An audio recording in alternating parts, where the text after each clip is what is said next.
My name is Jackson Waters, and this is the Little Room Podcast, a podcast where each episode I talk to different strangers whom I've never met before and talk about music. Like I said, I am Jackson Waters. I'm a trumpet player and classical composer going to study concert composition at NYU. Today we have Alexey, right? Yeah, and where are you from? So I'm from Kansas City, Missouri. All right, cool. Yeah, and so what's your background? So I played piano since I was like 4, was classically trained. And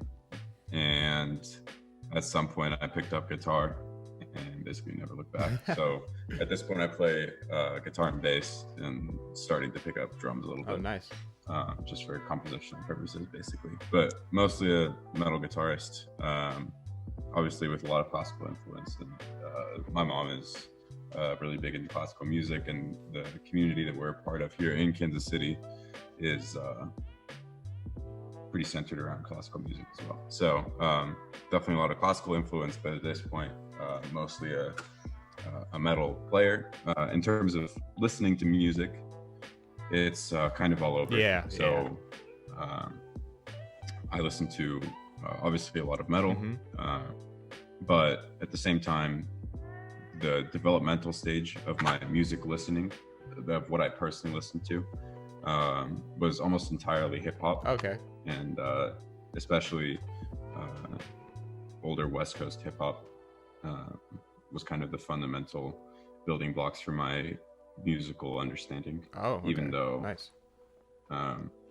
So compositionally and kind of the aesthetics wise, most of what I kind of strive for is based on that West Coast hip hop sound that you hear in a lot of, obviously Dre and Snoop and Tupac and those guys. Okay. So what about you? What's your history? Yeah, so I started,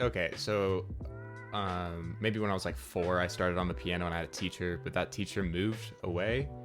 And so we just never had lessons. And then when I was in 4th grade, I just picked up the trumpet. I don't know why, but it was just like the trumpet that really like got to me. I was gonna pick the alto sax, but it was too heavy. But yeah, so I've been playing trumpet for about 10 years. I started composing like seriously freshman year of high school, and then before that I just had like MuseScore or something like that, and I would just type in random notes in, and I'm like, oh, I made music. But then after that I began getting opportunities with like my band and actually like colleges, so I got into festivals and stuff with my compositions, and that's what made me realize that I kind of wanted to do this. And Sure. And so I'm classically trained with the trumpet. Okay, so it's kind of weird. I write classically, but I'm trained in jazz. Trained in jazz. Sure. So like their jazz harmony I use in my classical a little bit, or like the jazz lingo or whatnot. Sure. Instead of like Dorian or Aeolian or something like that, I use like flat 7 or like dominant or something like that. Right.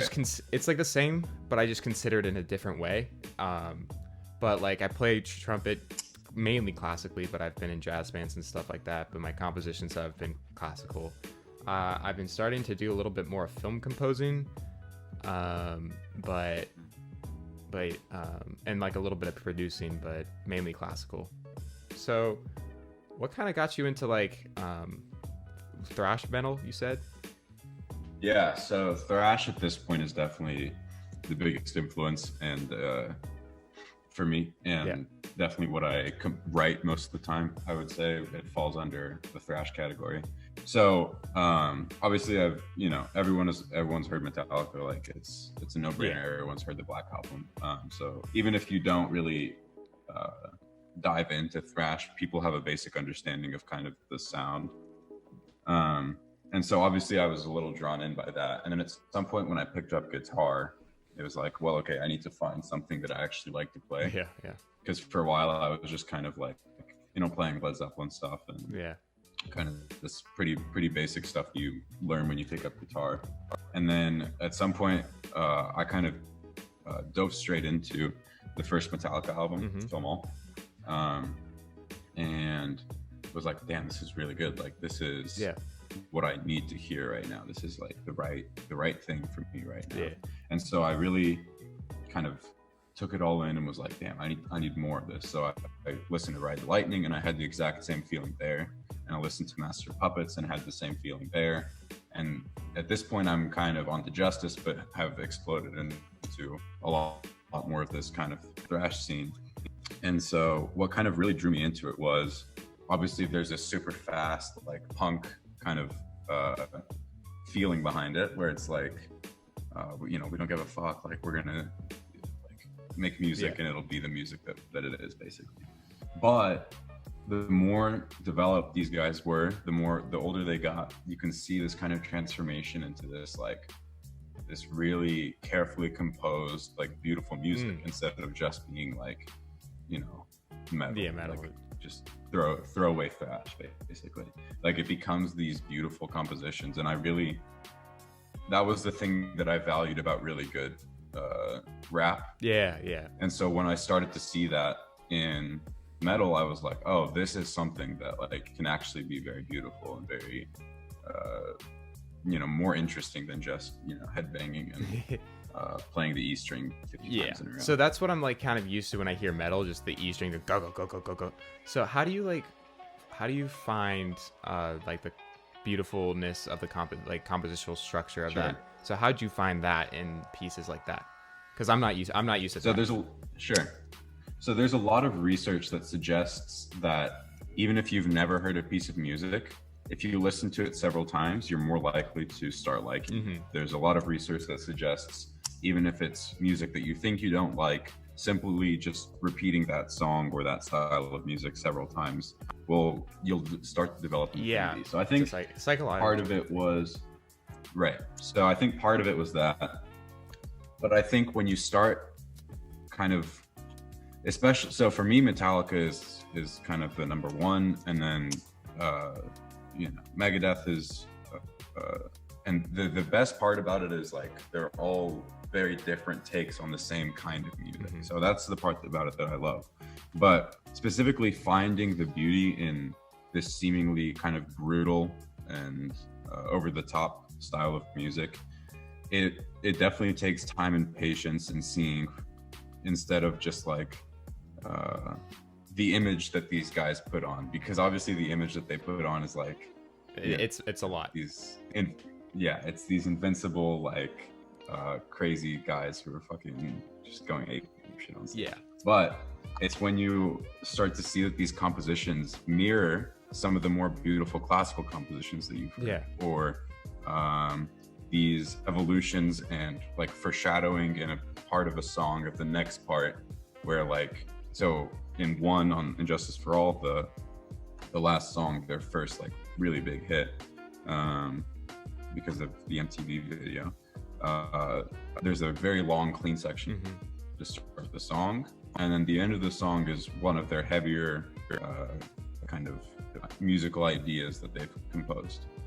But in the transition between the two, there's this beautiful key change, there's this beautiful foreshadowing on the drums, and there's all these things that you don't hear the first time you listen to it, because you have no clue what you're even listening to. You're just taking in all of this information, and it's too much to take in at one point. So it's like going to a museum and seeing the same painting like 40 times. The first time you're like, oh, this is an interesting painting, and then every time you go back and see it, you see all these little bits, and you're like, damn, how did they even managed to put all of these things in here, and how that was the most beautiful realization that I had when I was listening. I can kind of relate to that when I'm like listening to like contemporary like music, like where they use, let's say what's like a modern composer, but like there's like modern composers out there that like really just stretch the boundaries of music making, that it's like, for sometimes it just sounds like really just like harsh, just random noise. But like once you like, especially when I look at the score, like when you look at the score, everything's just so individually like placed like in a certain way, like for a purpose. Like sure, like the sound that comes out of it, like when I first hear it, I'm like, it just doesn't, it doesn't quite hit. And like Andrew Norman, he wrote this piece called like Visitor's Guide to Rome or something, and you can look it up on YouTube. Like it is, I still can't really like appreciate that music, but when I look at the score, it's like I can like just really see like all this thought out process. It's not just like violins just going mayhem on like the strings and just sounding Right. horrible. It just has like purpose to it. And so yeah, I can kind of relate to that. Yeah, I can see that.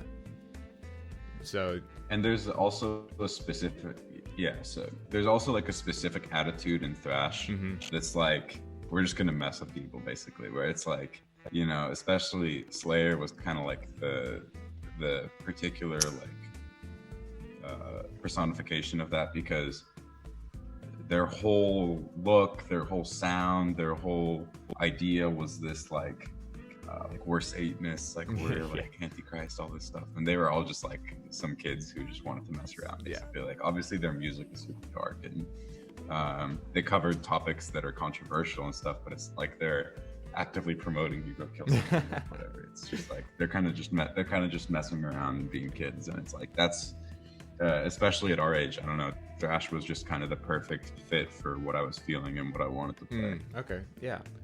And then so one of the questions you were like asking is like, is there any space for thrash metal in the future of the genre? Yeah, so the reason I asked that is because, so obviously metal is not the top genre, and hip hop took over. Rock is technically metal is still grouped under rock, and hip hop is a huge category as well. But hip hop has overtaken all other genres as the number one spot, and so it seems as of right now that the foreseeable future is hip hop, especially I see that. In terms of what sells. So you consider hip hop with thrash? Did I get that right? No. So what I'm saying is that not only has thrash been relegated to a backseat because of time and because of developments in the metal genre, but that as a whole, the metal genre has been relegated to the backseat. And I'll tell you why, in my opinion. Okay, cool. So there's this interesting pattern that happens with musical genres or groups over time. And it's that this new popular thing emerges from the underground after being, very popular with a very specific group of people. And then eventually that sound goes to the mainstream. That sound, because of that, then becomes diluted and becomes kind of a parody of itself. So this has happened with pop and country and metal and subgenres of all these things. So it happens to basically every genre or subgenre of music. And then once that happens, the people who are in it are like, well, fuck this. Like, we want something that isn't the mainstream, because nobody wants to, be in this huge crowd of people with music that is specifically made for stadiums and to sell. People want to enjoy this kind of feeling of exclusivity. So obviously thrash has come and gone. It's been it peaked in the late 80s, early 90s, and then death metal, black metal, all these different genres that kind of came from thrash. But the question I asked was more a hypothetical one, because I don't think thrash has a spot in the future. I don't think metal is necessarily a way forward.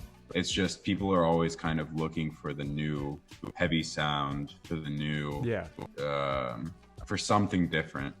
And so kind of my question is more, what is coming next that is kind of the thrash of now? So something like underground, sort of like exclusive, like for a certain kind of ear. Exactly. Ooh, I don't know, like thrash, like specifically, may not have a future, but I definitely I feel like it's definitely known, like their songs are known where people can take samples from that and merge it to something else.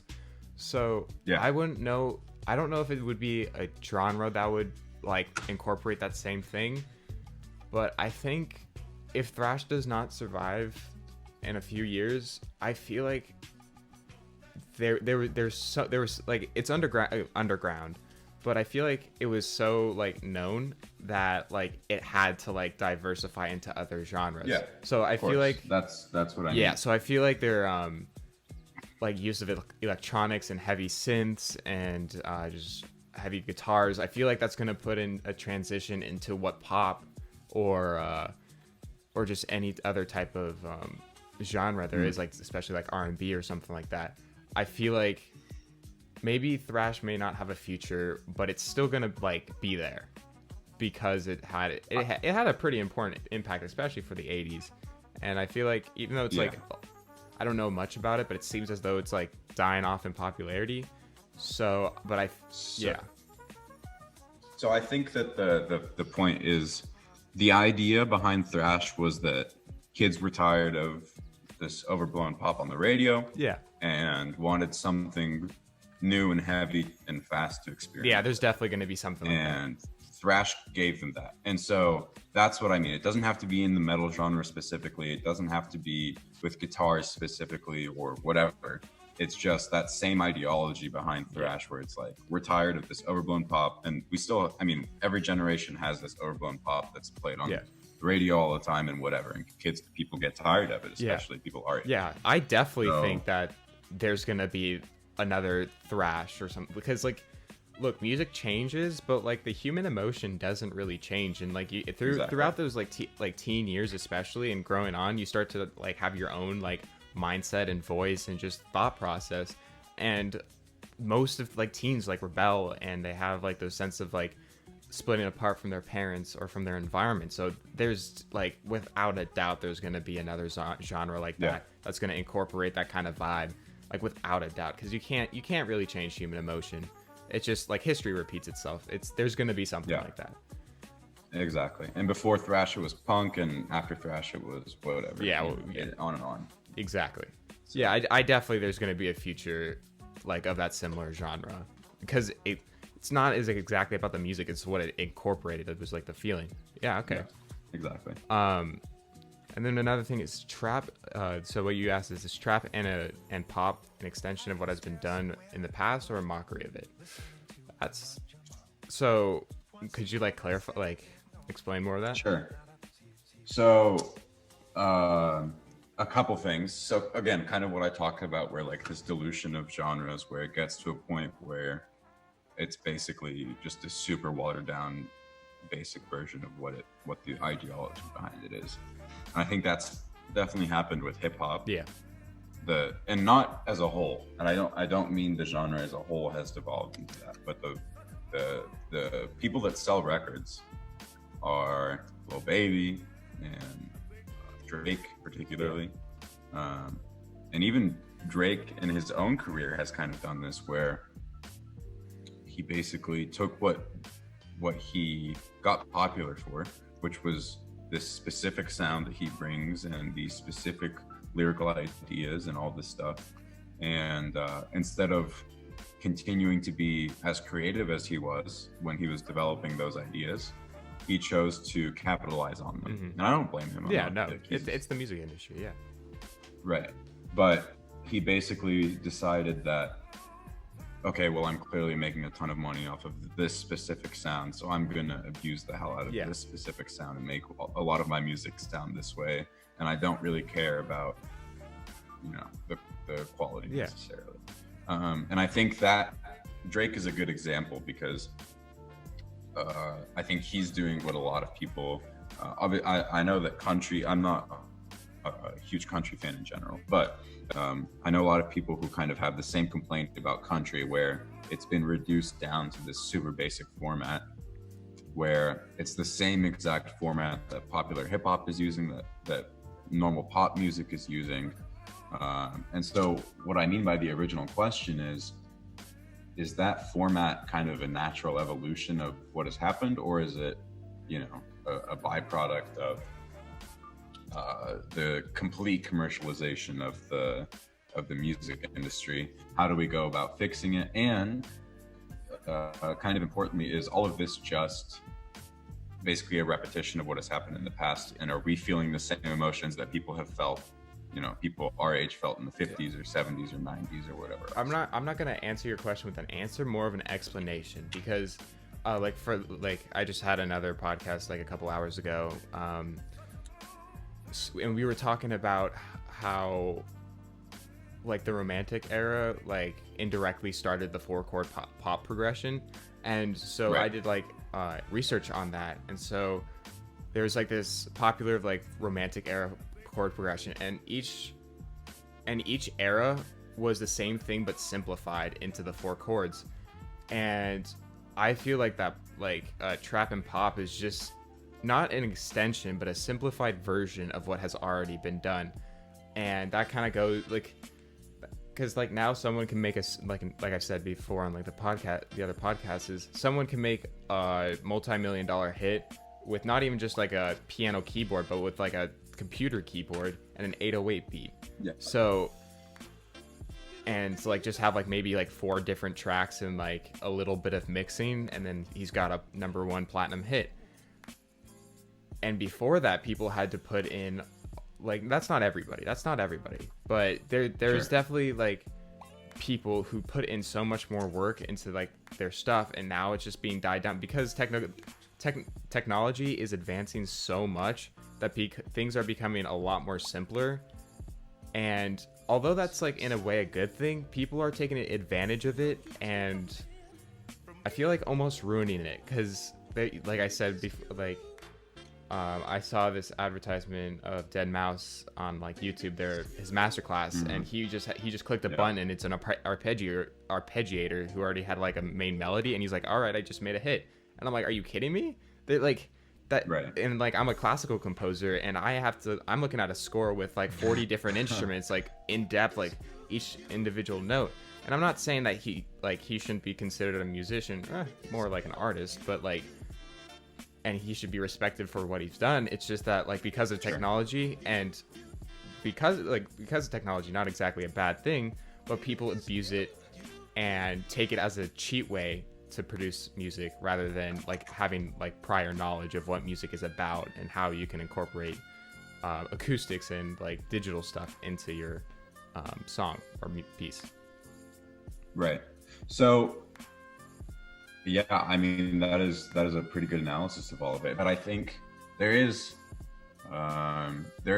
hope. Yeah. I don't think it's bleak, because, for example, artists like Kendrick Lamar are like, so for me, To Pimp a Butterfly is the best hip hop record ever created, and it so happens that it wasn't underappreciated by the general masses. Like, the general masses bought the album and liked the album, surprisingly, even though it's not very radio friendly, even though it's not very it doesn't fall in line with pop really at all. But there's still definitely, I think, an appreciation of really good musicianship, really good production, really good interplay between musicians, because a lot of that album is also Thundercat. I love Thundercat. Yeah, he's a genius, and a lot of that album can be accredited. The musical ideas on that album can be accredited to him. Yeah, and so I think that there's definitely it's not the end of the road for music. Yeah, no, I don't think so. And one thing that you said is that technology has kind of stifled creativity a little bit. Yeah. And I think that that's a really good analysis, because there's this quote that's like, options are well, basically your creativity is limited by the more options that you have. So, if I'm sitting in my room with a microphone and a bass amp and a bass and a drum and a guitar, I'm probably going to be able to make a song within a day. Yeah. Whereas if I'm sitting at my computer with 1,000 drum samples and 7 guitars in my room and all these amp settings to choose from and all this stuff, I'm never going to finish this song, because I'm always going to be. And so there's this very fine line that I think the best musicians in the world tread, where it's this understanding of opportunity, and also this understanding of getting to a point where it is artistically valid instead of perfect. Yeah. And I think that that's kind of something that is definitely on the downturn. Yeah. And I think that that's something that is hard to achieve and will continue to get harder to achieve as Billboard and these huge record labels continue to try to pump as much money as they can out of it. Yeah, and the shame that it, like, with all this is like digital synthesizers and digital like technology to produce music is not worse than acoustics. And I'm coming from a classical, totally acoustic, no producing standpoint. But and I'm saying that digital is not worse than acoustic. Like, it's just that people use it in the wrong way to cheat their way to the top, and I think that's just totally annoying and just totally just bad, just a bad way to go. But like synthesizers and all those stuff and like arpeggiators even, like those can be used to add texture. Like this musician named Jacob Collier, he brings acoustic. Yeah, I'm familiar. Yeah, so he brings like he has this album called Jesse, and Jesse Volume 1, he brings in this orchestra, but as well as the orchestra, he's bringing in like synthesizers, he's using compressors, like even like he uses auto-tune sometimes, not because he can't sing, because he can, he has like microtonal like perfect pitch, it's amazing. He uses it for texture, and that's what people like misinterpret. They're not, I think that, don't use the technology in lack of acoustics. Use it to add texture to what you already have. Don't use it to cheat your way. Use it to like bring about like something greater. So like, I don't think digital is worse than acoustics. I feel like it's just digital it's so new that everybody's using it, and that it's like overwhelming all the acoustics and all that stuff. So I think that takes us into the next question pretty nicely. So in general, I think that the whole digital analog debate is a pretty interesting one. Especially, I'm pretty involved in the guitar community online, obviously, and there's always this conversation about, well, is it actually better to play through an amp through a microphone and kind of do it that way? And it's a fascinating question, because I think the question, instead of being actually which one sounds better, is one, which one sounds more like the analog, which is kind of a weird standard, because if the digital sounds better, it's like, why not go with the digital? Anyway, that's one. And two is that, like you said, people kind of equate using digital gear with the notion of like laziness and this idea of continuing to dilute music.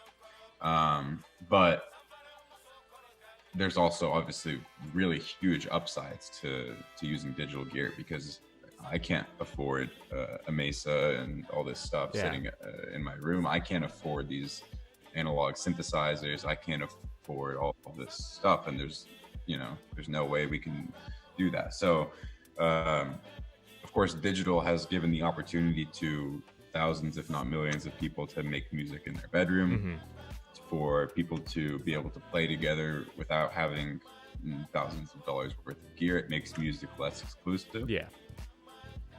And of course, at the same time, all the negatives that we've discussed that come with digital. So I think it's a lot less about literally which one sounds better, because first of all, they're different tools. Yes, exactly. But second of all, at this point in time, digital gear is incredible at emulating analog. Yeah. Like it's very close, if not perfect, in a lot of cases. So I think the debate is less about that and more about the feelings people have towards the use of digital gear in music in general. Yeah, no, I feel that. Do you think the lack, like you were talking about this, so maybe just bring this up, and then we'll probably close after this, but do you think having music like be less exclusive negatively impacts the music industry? Like, because I just thought of this and I have no idea, so I just like want to bring this about, because I'm just thinking, because like people abuse all this technology that's bringing about to them because it's so easy access, and that's not a problem. It's just that they're starting on the wrong foot in a way. They're using it to cheat, like I've said before, but like all this technology brings everything like less exclusive and more inclusive, which seems like a good thing, but I feel like it might just make it harder for the music industry for other musicians to come up. So I have a few thoughts. I think specifically for the music industry and the chart topping stuff, it's probably a net negative. probably a net Yeah. negative that we have more or less exclusivity in music as a whole, as a result of not even just digital, but just gear getting cheaper, so like people just being able to play music at higher quality easier. But I think a big part of music that we haven't even touched on yet is you and I go to play in a garage, or you and I are playing on a stream together, or people are playing in the park, all this kind of stuff. And in those cases, I think it's great that we have the opportunity to go in and have all this software available to us, or have these cheap electronic drum kits that we can put up, and these cheap PAs and cheap microphones and all this stuff. And from that perspective, I think it's fantastic that we are living in the day and age that we are, because I can play music with anybody I know who's in a dorm room. I just have to come there and bring my guitar, maybe my laptop, and we have a jam. Yeah, no, that part, yeah. So, yeah, just economically speaking, like, not like you said, it's negative, but like now that you like mention it, just the community wise, I feel like it can bring in a positive. So yeah, no, I think, yeah, no, that's good. That's good thinking. Because music is like a language, and it's supposed to communicate and bring together people and tell stories, and you can't really do that if it's exclusive. It's not like a higher up language. It's something that most like people can understand. And so yeah, no, I think it's better to be more inclusive than exclusive now that we talk about it. Yeah. And something that's great is that, like, I'm part of an online community that is entirely based around these guys who make like Metallica song remixes, right? Yeah. And so as a result, like, we are basically a production community at this point, where it's like everyone gives producing tips, everyone gives people advice on like how they should shape their tones and stuff, and it's just like this really nice community that's focused on the really accessible side of music. That's and like this whole community is facilitated by the fact that we have the technology to do this in our homes. Yeah. Like, that's why we're all connected. That's why we're able to make music together and make friends and stuff. So I definitely think for the community side, the new inclusivity that's provided by infinite technology, maybe it stifles creativity, but as a whole, it definitely brings people together. Yeah, no, I believe that.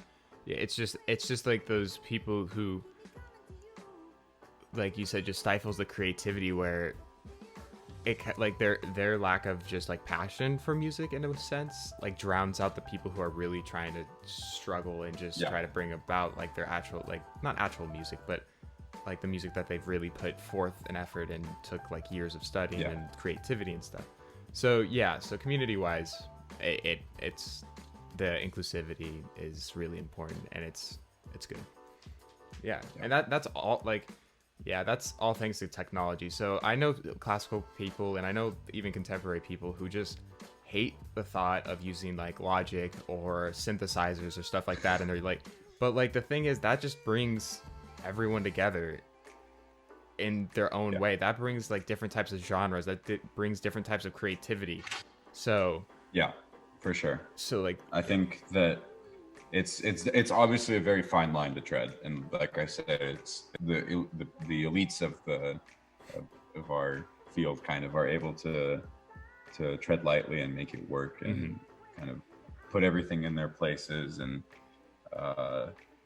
not overblow on production or overblow on, you know, these self-indulgences that are available in music, where you can, you know, turn yourself up in the mix all the way. Like, or, you know, like you said, cheat, which I don't know. I'm hesitant to call anything in music cheat. Yeah, but I get the point. I don't want to use the word cheat. It's just, that's just like the best way I can say it.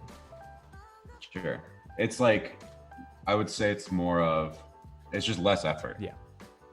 To make that piece of music, and because it's not, and it may not even necessarily be your piece of music. So someone else might have written it for you, or someone else made this groove pack or chord pack or whatever, and you're just throwing it on. Yeah.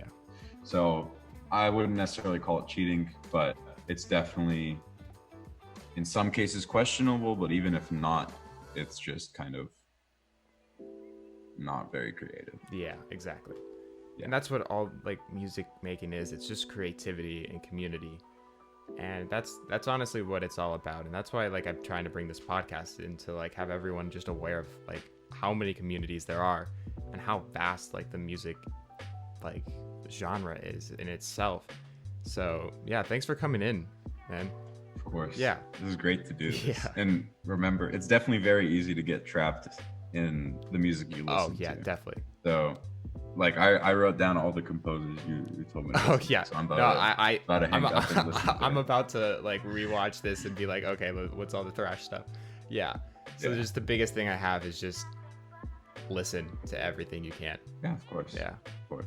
And even if you don't like it, you wasted a little bit of time. Yeah. But now at least you also know what you don't Exactly. like. So there you go. Yeah. All right. Thank you so much. Of course, Jackson. It was great. Great to see you, man. Peace.